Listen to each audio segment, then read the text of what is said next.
Hello friends, இன்னைக்கு நம்ம பார்க்க போறது என்ன அப்படின்னு பார்த்தோம்னா, நகைக்கடன்ல ஆர்பிஐ கொண்டு வந்த புதிய 9 விதிகள் பத்தி தான் பார்க்க போறோம். நகை கடனாளிகளுக்கு ரூ. 5,000 வந்து கிடைக்கும் அப்படின்னு சொல்லியிருக்காங்க. ஸோ அது எப்படி கிடைக்கும்?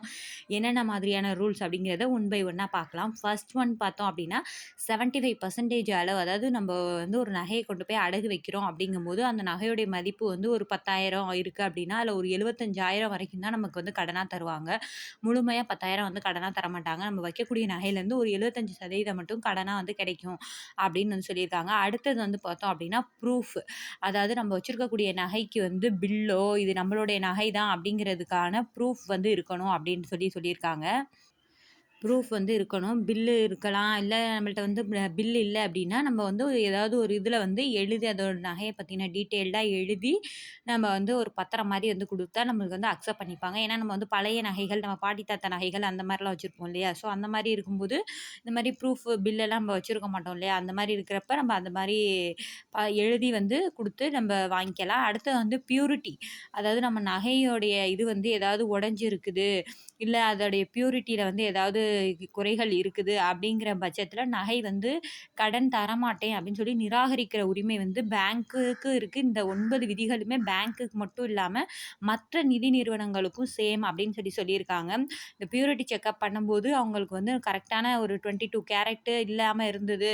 பியூரிட்டி வந்து பத்தல, இல்ல ஏதாவது நெறைய வந்து ஓவரா டேமேஜ் ஆயிருந்தது நகை அப்படிங்கும்போது, இந்த நகைக்கு வந்து நாங்க கடன் தரமாட்டோம் அப்படின்னு நிராகரிக்கிற உரிமை இருக்குது.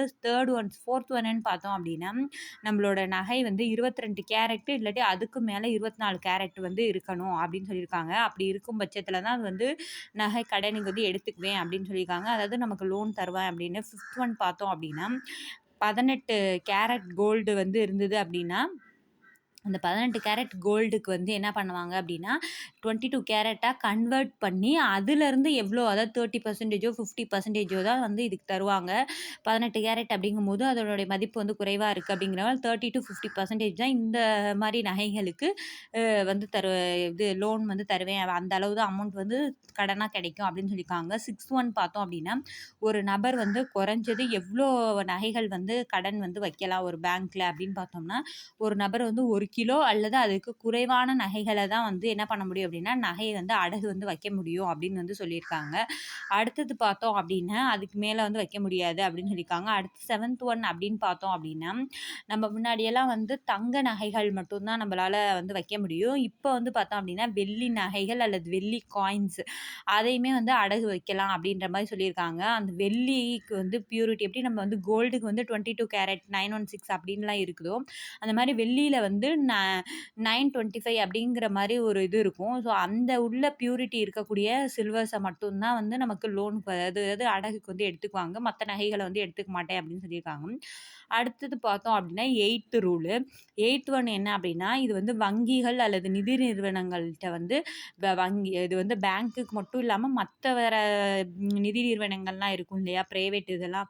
ஸோ அதுக்குமே வந்து சேம் ரூல் தான் சொல்லியிருக்காங்க. இந்த 8வது ரூல் வந்து என்ன அப்படின்னா, நம்ம வந்து எவ்வளோ நகை வைக்கிறோம் அப்படிங்கிறது, என்ன மாரி நகை வைக்கிறோம், இத பத்தின ஒரு ஃபுல் டீட்டெயில், கல்லு வச்சதா, வைக்காததா, ஏதாவது டேமேஜ் இருந்ததா, அது எத்தனை கேரட், அத பத்தின ஒரு ஃபுல் டீட்டெயில், ஒரு ஃபோட்டோ அது வந்து நம்மகிட்டயே இருக்கும். அது பேங்க்லயே இருக்கும் அப்படின்ற மாரி சொல்லியிருக்காங்க.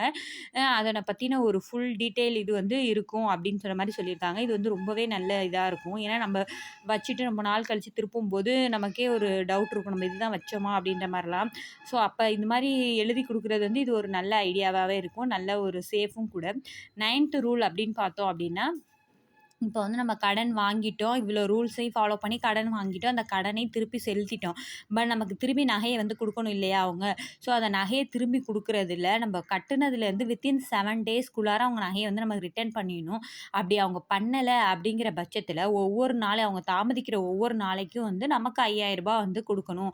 அப்படின்ற மாரி சொல்லியிருக்காங்க. இந்த 9 ரூல் வந்து இப்போ புதுசா வந்து நகை அடகு வைக்கிறதுக்கு கொண்டு வந்திருக்கு. இந்த மாதிரியான யூஸ்ஃபுல்லான தகவலுக்கு நம்ம சிக்னி சார் சேனல மறக்காம சப்ஸ்கிரைப் பண்ணி வச்சுக்கோங்க. இது மாரி இன்னொரு யூஸ்ஃபுல்லான வீடியோல பார்க்கலாம். அதுவரைக்கும் Tata bye from Signisha. Thanks for வாட்சிங்.